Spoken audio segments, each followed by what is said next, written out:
खबरों की तरफ एम्स के डायरेक्टर डॉक्टर रणदीप गुलेरिया ने 3 मई को कहा था कि कोरोना के लक्षण आने पर सिटी स्कैन करवाने से बचना चाहिए क्योंकि इससे कैंसर का खतरा बढ़ जाता है। रेडियोलॉजी एसोसिएशन ने डॉक्टर गुलेरिया के इस सलाह का विरोध किया। खैर, हमारी खबर समर्थन या विरोध से जुड़ी नहीं है, हमें ये बताना है या हम बताना चाहते हैं कि आपके लिए सही क्या है। सिटी स्कैन कराना क्या वाकई कैंसर को दावत देने जैसा है? पूजा मक्कड़ की रिपोर्ट आपको दिखाते हैं।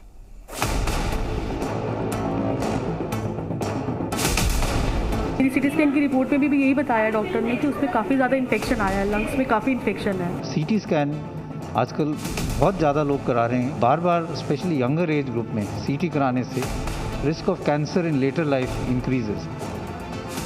भारत के सबसे बड़े अस्पताल एम्स के डायरेक्टर डॉक्टर रणदीप गुलेरिया के दावे के बाद से बहुत लोग पूछ रहे हैं कि कोविड के लक्षण होने के बाद भी RT-PCR टेस्ट में कोरोना संक्रमण का पता नहीं चल रहा, तो क्या सीटी स्कैन नहीं कराना चाहिए? क्या सीटी स्कैन कराने से कैंसर हो सकता है? अगर ऐसे सवाल आपके मन में भी आ रहे हैं तो आज आपको इन सारे सवालों का जवाब मिलेगा।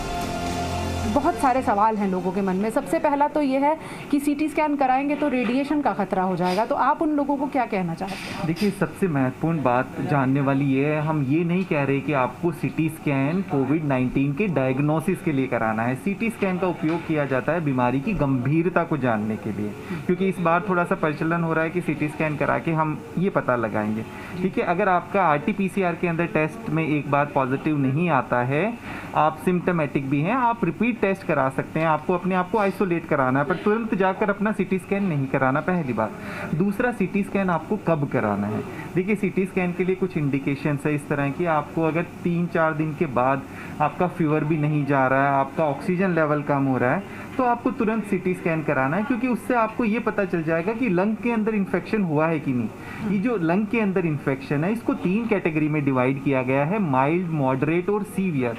तो उससे आपको डिसीजन मेकिंग, आपके जो डॉक्टर, ट्रीटिंग डॉक्टर है, उनको डिसीजन मेकिंग में हेल्प मिल जाता है कि क्या आपको होम क्वारंटाइन होकर आपका ट्रीटमेंट हो सकता है या आपको हॉस्पिटल में जाके ट्रीटमेंट करना है। क्योंकि अभी देखा जा रहा है कि बहुत सारे पेशेंट जो बहुत सीरियस हो गए और तब हॉस्पिटल पहुंच रहे हैं। कि ये जो इस तरह से अभी स्कैन चल रहा है, इसको लेकर अब ये भी कहा जा रहा है कि 300-400 एक्सरे कराने के बराबर एक सीटी स्कैन की मशीन में जाना है, तो आप अगर ये बता पाएं कि क्या वाकई इतना खतरा होता है? देखिए, जिस तरह से जो बात चल रही है रेडिएशन की, अगर हम आज से 30-40 साल पहले की बात करें, पर अभी की हम बात करते हैं करंट सिनेरियो में, वर्तमान समय के अंदर जो हमारे सीटी स्कैनर्स हैं, मॉडर्न सीटी स्कैनर्स, उनमें काफ़ी लो रेडिएशंस है।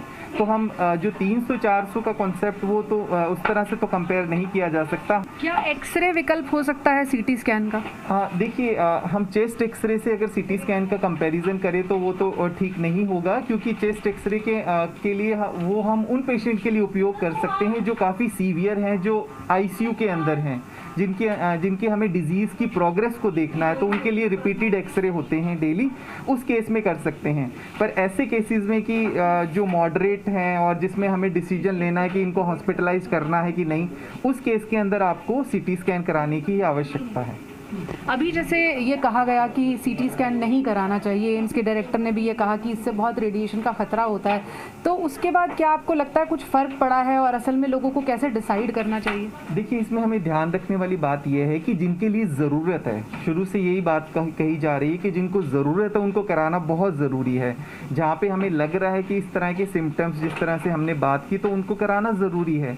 हाँ, अननेसेसरली हमें, जहाँ पर हमें कोई सिम्टम भी नहीं है, या कई बार उन लोगों के लिए जिन्होंने डे 1 पे उनका पॉजिटिव आया और तुरंत आके सीटी स्कैन करा लिया, उन सब के लिए इंडिकेटेड नहीं है।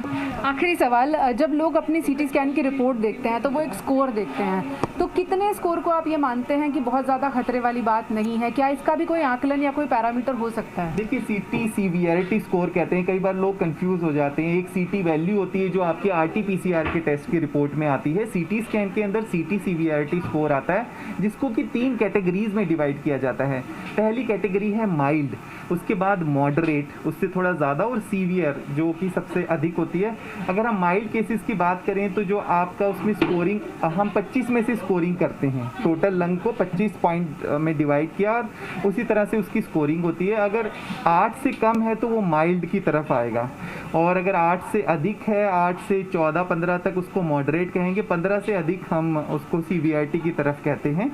तो उसके ऊपर हम कि कई बार ज़्यादातर सबका मानना है कि अगर आप माइल्ड हैं तो आप घर पे होम क्वारंटाइन होकर उसका प्रोएक्टिवली ट्रीटमेंट मैनेजमेंट कर सकते हैं। यहाँ भी इस वक्त टेस्ट चल रहा है, सिंबॉलिकली आप यहाँ देख सकते हैं कि सीटी स्कैन की जो तैयारी है वो हो रही है, रिपोर्ट्स तैयार हो रही हैं, और इस वक्त भी एक सीटी स्कैन चल रहा है। ये बता रहा है कि कोई ज़रूरत है, इसीलिए मरीज़ यहाँ पर आ रहे हैं। जो क्राइटेरिया है वो समीर जी ने बताया कि अगर आपको 3-4 दिन से खांसी बनी हुई है और आपको वो बढ़ती जा रही है तो आपको ज़रूर सीटी स्कैन के लिए आना चाहिए, लेकिन बिना ज़रूरत पहले ही दिन RT-PCR टेस्ट के साथ साथ सीटी स्कैन कराना गैर ज़रूरी है।